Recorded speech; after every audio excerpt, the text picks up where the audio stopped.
Leandro, nos conte em mais detalhes aí o que aconteceu com você. Foram 180 requerimentos, né? Foi nessa bolada que você e o Gustavo entraram? Exatamente.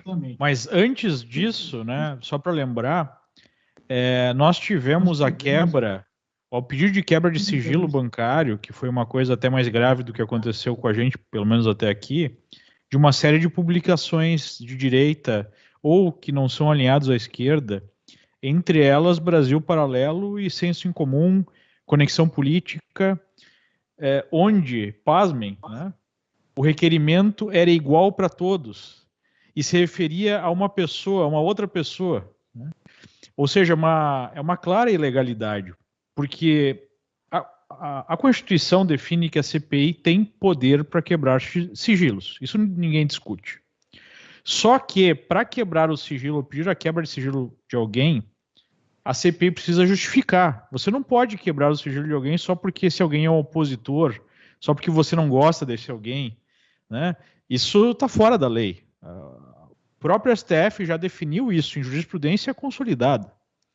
Então, quando você pega um requerimento, como foi aquele primeiro para Brasil Paralelo e para outros, onde se refere a uma terceira pessoa para quebrar o seu sigilo, e aí o que aconteceu? A Brasil Paralelo, por exemplo, que é o caso que eu acompanhei mais de perto, porque eu sou uma das pessoas que ajudou, né, a criar a empresa, eu tenho um contato direto com os meninos lá, se entrou com um mandado de segurança no Supremo, justificando, olha aqui, a CPI está querendo quebrar o nosso sigilo, só que a justificativa para quebrar esse sigilo nesse requerimento é de uma outra pessoa, não é da gente, não fala nada da gente, né? E pasmem, o ministro Gilmar Mendes confirmou a decisão da CPI. A desculpa foi que o processo parlamentar não é tão organizado quanto da justiça, que tinha uma tese ali, de fato, tinha que ser acompanhada. A única coisa que ele fez foi reduzir o tempo, né, para ser só a partir de março de 2020, quando foi declarada a pandemia, e colocou lá a necessidade do presidente da CPI, Omar Aziz, garantir o sigilo dessa quebra, porque senão ele poderia ser responsabilizado. E agora está tendo esse habeas corpus aí, né, que eles estão pedindo preventivo porque teve algumas coisas que vazaram para a imprensa e está sendo questionado. Mas, enfim, e agora da Brasil Paralelo, Senso Comum, Conexão e outras estão pedindo tudo que é sigilo, até Google Fotos, para vocês terem uma ideia, o que é impressionante, né? No meu caso, a justificativa principal foi que eu fiz no dia 10 de agosto uma postagem dizendo que as vacinas se transformaram no produto mais lucrativo para as indústrias farmacêuticas na história, o que é um fato, não é uma opinião minha, né? Porque eu até nem estava falando nada sobre pandemia, eu estava comentando o resultado da Pfizer. O pessoal aí, os militantes de redação, né, costumam me tratar como blogueiro bolsonarista, mas eu não tenho blog, né? Eu sou um empresário, eu trabalho há 2 décadas no mercado financeiro. Nada contra blogueiros, eu também não veria problema nenhum em ser um blogueiro, mas a gente sabe que eles tentam dar uma conotação negativa a essa colocação, né? Essa atividade, digamos assim.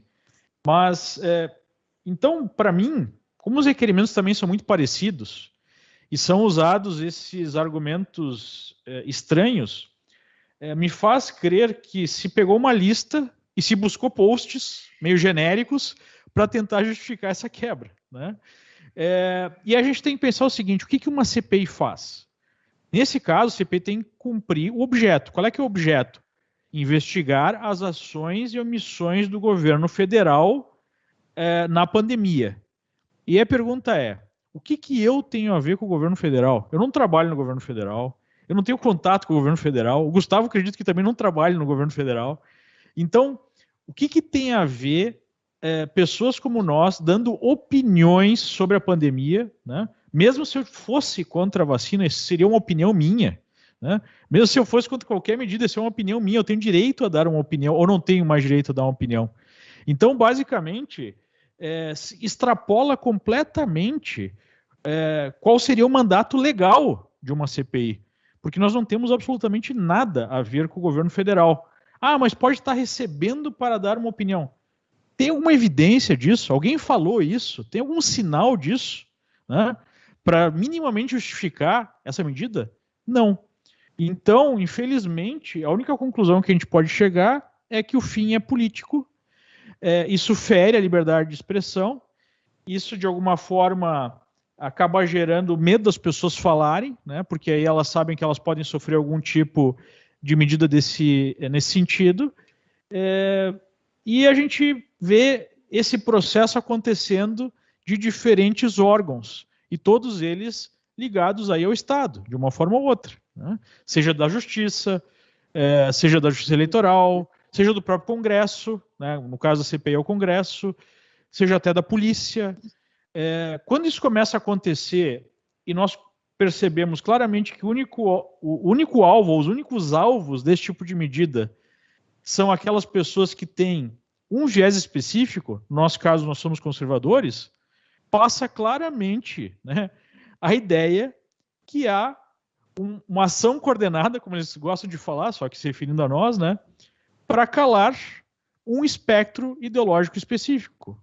Ou seja, há o interesse de impedir que os conservadores tenham a sua expressão. E lembrem, nós já não temos voz alguma na maior parte aí dos órgãos, né?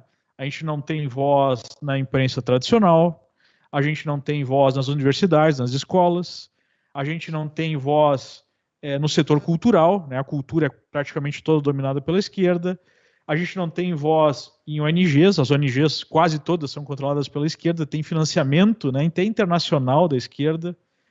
Então, qual o espacinho que sobrou para nós? O espacinho que sobrou para nós foi a internet.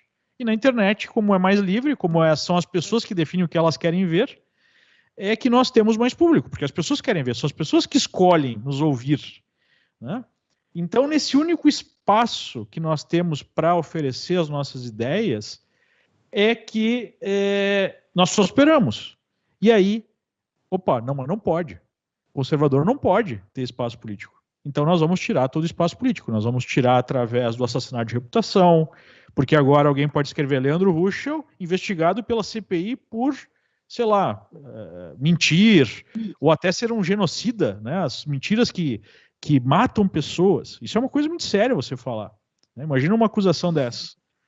E aí, isso, de uma certa forma, pode diminuir a credibilidade dessas pessoas que representam essa corrente ideológica, né?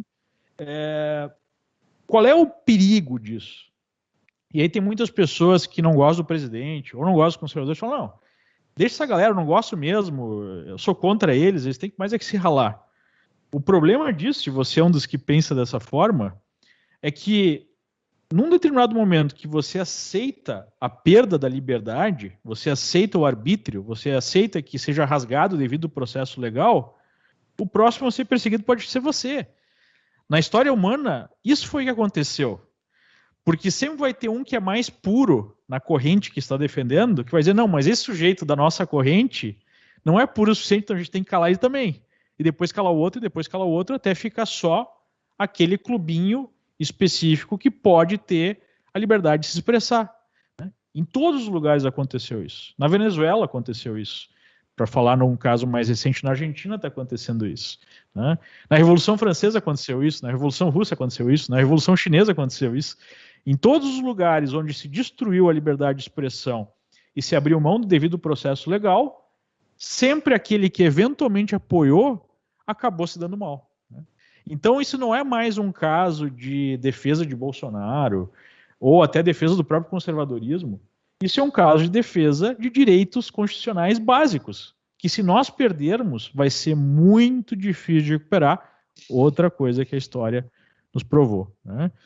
Então, quem eu mais, digamos assim, quem eu mais olho assim com tristeza mesmo, e às vezes até com pena, é esse pessoal que eu chamei, né, passei a chamar de nova esquerda, que se diz de direita, que passa a defender certos arbítrios, porque muitas das pessoas fazem que ganham alguma coisa com isso, ou porque acham que podem ganhar politicamente com isso, e acreditam alguns que se colocarem nessa postura de agora defender, entre aspas, a democracia, que não é nada disso, vão ser poupadas, né? Deu para perceber que muita gente está tomando essa postura também.